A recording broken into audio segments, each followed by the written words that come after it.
Good morning, good evening, good afternoon, wherever it is you happen to be. Hey guys, how as always, I hope you're having a really great day, great week, and as always, also hope you are enjoying the content that we are looking at.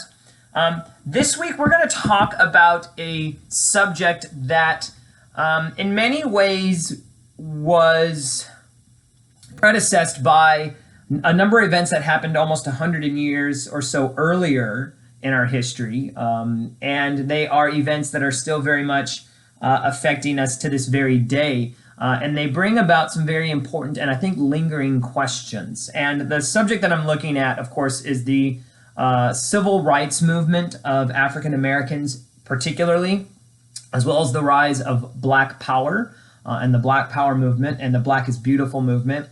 As well as other social movements of the day, obviously during the 1950s, 60s, 70s, into the 80s. You see the rise of the gay rights movement. You see the emergence of second wave feminism and the personal is political.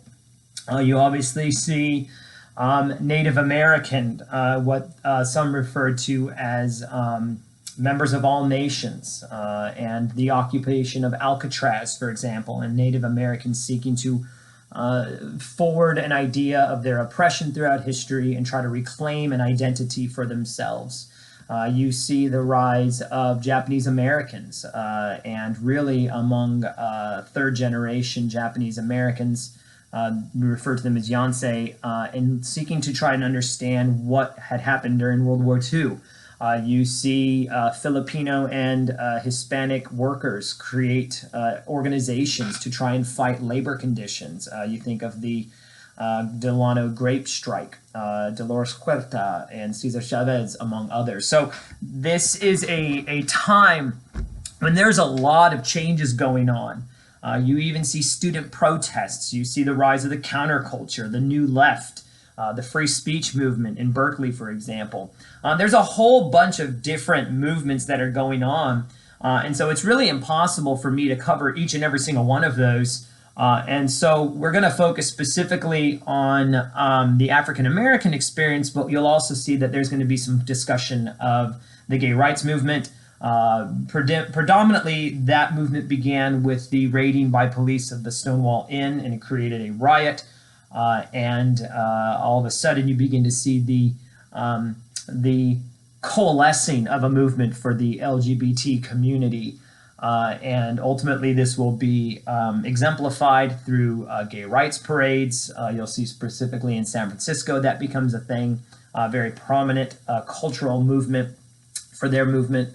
Obviously, the same thing with second wave feminism. And some serious and significant leaders. But what I want to do is I want to talk briefly about the African American experience during the civil rights movement and ultimately the rise of Black Power. And the reason why that's important is because oftentimes I think either one, the Black Power movement doesn't really get talked about, or it becomes seen as part of the civil rights movement, when in reality, as far as I'm concerned, they really are sort of two different movements.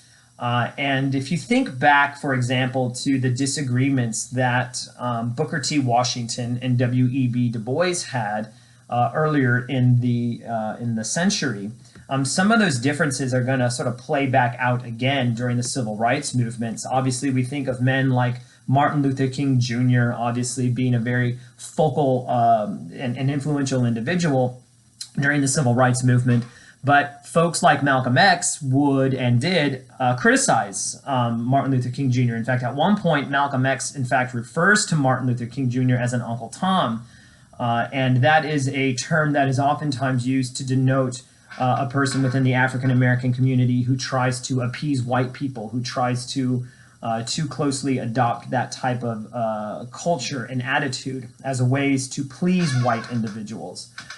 Booker T. Washington, for example, could have been accused of that. And many folks, W.E.B. Du Bois, although he didn't refer to him as an Uncle Tom, some might say, you're not so, you shouldn't try to appease white society, right? But these leaders were very, very different in their mentalities about the strategies that should be employed. And there were a lot of very significant African American men who were leaders within the civil rights movements and the Black Power movement. But one of the things I want to start off with is to remind us that many, many women were central to the coming of the civil rights movement. And in fact, one might argue, in fact, Danielle L. McGuire has argued in her book, At the Dark End of the Street. Here you can see the book. It's called At the Dark End of the Street, Black Women, Rape, and Resistance, A New History of the Civil Rights Movement from Rosa Parks to the Rise of Black Power. It's a very well done text. And one of the things that she argues is that the civil rights movement was not initially formulated. It didn't initially get moving by men, first and foremost, but rather it was formulated and really got going by women. But the chief objective of the civil rights movement, as far as she is concerned, and she makes a very compelling argument, is that segregation was a secondary objective.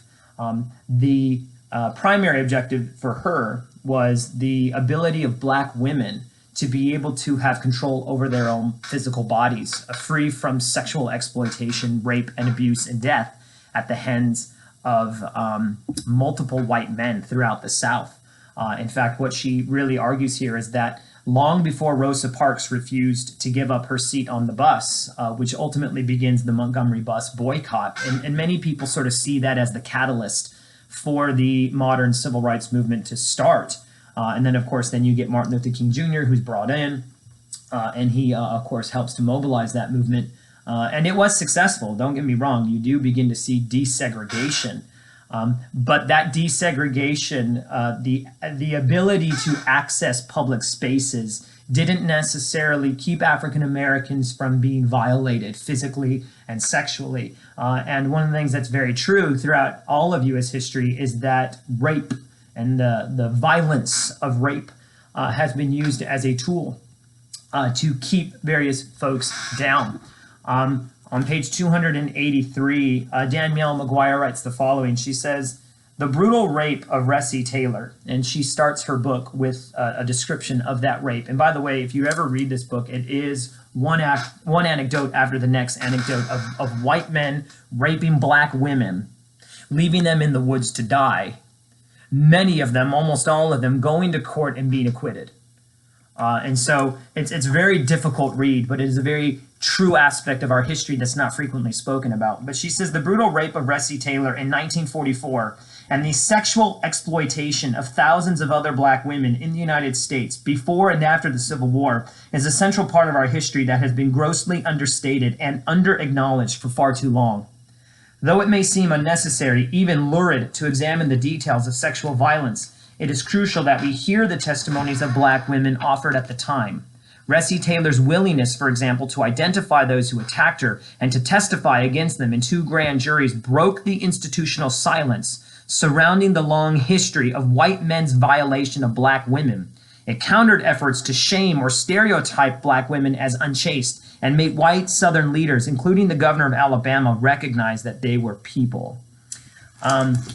It's very interesting to think about the civil rights movements and the strategies that went along with it.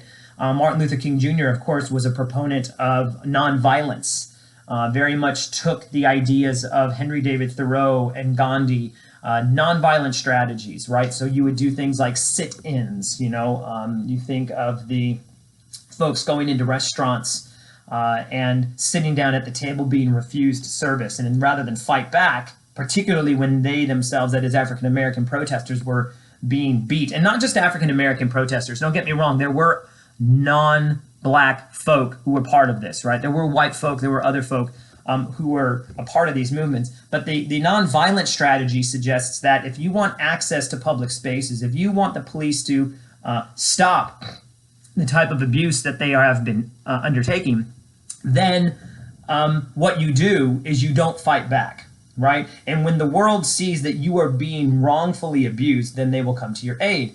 And to a degree, that is somewhat true. In fact, in Birmingham in 1963, I think it was, there was a televised protest where African Americans and non-African Americans were being beaten. Attack dogs, police dogs were sicked on them. Fire hoses were turned on them. And the world was made to see for the first time, really, on public television, just how bad the situation was.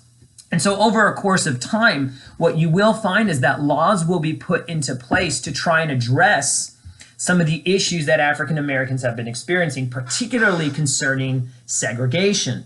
One of the things, of course, one of the key court cases of the day would have been Brown v. Board of Education, right? And what that meant is that you had to desegregate schools. Schools could no longer be, by law, segregated, right?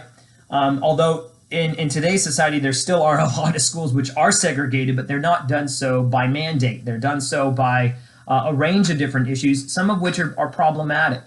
But you see, one of the things that happens is that despite the Brown v. Board of Education law passed, despite the fact that the Montgomery bus boycott succeeded in getting the buses desegregated, despite the fact that under Lyndon Baines Johnson, we will pass a Voting Rights Act and a Civil Rights Act. You can pass all these pieces of legislation and you can grant folks access to public spaces. The problem with it is that many of these laws did not solve or address the issues of constant police brutality. They did not solve all the issues of poverty, right? An unequal ability to climb up the ladder socioeconomically. Some of these laws attempted to address housing discrimination. You know, in California, we passed the Rumford Fair Housing Act. I say we because I'm in California. In California, they passed the Rumford Fair Housing Act, and they did this, I believe, in 1963. Californians were so unwilling to integrate blacks and whites into the same neighborhood that they passed Prop 14, which threw out the Rumford Fair Housing Act because Californians wanted to maintain a segregated environment where suburban neighborhoods were concerned. Now, eventually that prop is tossed out and the Rumford Fair Housing Act is brought back in, but it demonstrates that you can pass all these laws, but those laws don't necessarily change some of the core problems that were plaguing the African American community. You can't pass laws that seem to stop police brutality. This is what creates the Watts riots. Later on, you can see the Rodney King beating, which took place years later in the 90s. All of these things continue to come on. And one of the things that happens is that even though Martin Luther King Jr. talks about nonviolence, one of the things that is born out of the civil rights movement is a more militant attempt to address the problems that the African American community was experiencing. They were still experiencing police brutality. They were still experiencing poverty. And so what you find is the formation of groups like the Black Panthers, who had a slogan, "The Way of the Gun." And one of the things that's unfair, and the media did this, is that it portrayed the Black Panthers as this militant paramilitary group. And in some ways they were. I mean, their outfit was more aggressive. Obviously, they got shotguns slinged across their shoulders, so they definitely have that component to them. But they were also community activists, and we have to understand that what they were looking to try and do predominantly was to try and help their communities prosper, particularly African American Black communities, right? And the Black Panthers, for all that they attempted to do, in the end, they weren't as successful as they may have wanted to be. And I think one of the things we find as we begin to trace the history from Reconstruction up through World War II, up through the Civil Rights Movement, and even up into contemporary society with the rise of Black Lives Matter and other movements and organizations, is that, the issues that are plaguing these various communities, and it's not just African Americans, but they're these issues of poverty and crime and police brutality. Those issues aren't going away. And one of the things that's very interesting about the civil rights movement is that it helps to actually give rise to a resurgence of conservatism. And the reason for it is because what you found was there was a segment of the American population, what Richard Nixon called the silent majority. He referred to them specifically in reference to the Vietnam War, but you have this silent majority or minority who's looking at the federal government and saying, you're passing all these laws to help out African Americans. You're not really doing much to help us. And that was a problem, right? They thought, the government seems to be helping out all these non-white groups of people, but here we are, we're not getting anything. And then a fair segment of the white population and others they couldn't understand why the African American communities, after all these laws had been passed, why were they still rioting? Why were they getting more militant? Why is the Black Power movement emerging? Didn't you get what you want? Didn't you get access to public spaces? And the answer to that is, yeah, we gained access to public spaces, but it didn't necessarily solve the problems. Before he dies, I believe it's in 68 when Martin Luther King Jr. is killed, he's assassinated. Before he dies, one of the things that Martin Luther King Jr. begins to do is I think he begins to see the limits of nonviolence. And one of the most striking things he said is, he said, you know, I helped to gain African Americans to gain access to public spaces. You know, we were able to get Black people to go into the shop with white people. He says, but now we need to be able to get African Americans the ability to purchase the goods that are in the store. Yeah, we got you access to those spaces, but do you have the money with which to purchase the goods? And I think that he begins to understand that maybe that militancy is necessary. Of course, he's assassinated, and we wouldn't know exactly how far he'd take that. Now, of course, there's many examples of how the civil rights movement played out, whether that was through freedom rides, the Montgomery bus boycott, you've got the Little Rock Nine and the integration of Central High. There's a whole range of those, and you know, your textbook and the films this week will talk about that. But I want us to think about these broader ideas about strategy and what exactly it was the African American community at that time needed, and think to ourselves, are these issues being solved today? Have we progressed? You know, one of the things we ask lots of folks is, have we gotten better since the civil rights movement? And I think that you have to state in some ways unequivocally, yes, we've gotten better since Reconstruction. We've gotten better since the civil rights movement, right? You know, segregation obviously is no longer a legal thing. But one of the things that I read, it was in a book called Black Identities. It was a sociology text, and they were actually interviewing all of these students, and they asked them this question: have we gotten better since the civil rights movement? And there was a couple of striking answers. One student said yes, and this was a predominantly African American or Black school. In fact, many of the folks they were talking to weren't African Americans; they were Caribbean Americans. Or Caribbean immigrants. And they said, yeah, we've gotten better. There's no more segregation. And yet the schools that they are attending were probably 97, 98% Black, right? And so it's kind of like really? Because there is segregation. It's just not legally mandated. Another individual said, no, I don't think we have gotten better. And they said this: the reason why is because, you know, in the 1940s, 50s, and 60s, you knew who the enemy was. They came out and they called you words. They referred to you as phrases, right? If you read Martin Luther King Jr.'s letter from a Birmingham jail, he makes a very powerful and poignant statement. I'm not going to say it here, but he says, you know, no matter how old you are, folks in the South will call you boy. They'll refer to you by the N-word. And it doesn't matter how old you are. There's always this idea that you're not quite as good as them, right? And what this one person said in this interview was, you know, at least back then you knew who the enemy was. Now you can't know. Now it's more covert. Right? It's more covert, the types of racism that people experience. So, you know, I could go on and on and on about this, and I understand that I've probably done less in this video talking about the historical events, but I want us to think about these ideas and the way that they affect how we understand this time period, but also our contemporary society. So I'm going to go ahead and stop there, lest I go on for another hour. I would encourage you to read this book, and if you're interested in this topic, and you're interested in looking at discussions of race, there's obviously a bunch of books out there. I'm currently in the process of reading this one, How Race Survived U.S. History, from Settlement and Slavery to the Obama Phenomenon by David Roediger. I just got done reading a book called Stamped from the Beginning, and I'm going to read the author's next book called How to Be an Anti-Racist. So this is a topic that's really important to me, central to me. So if you're interested in talking about this or you want more information about it, let me know.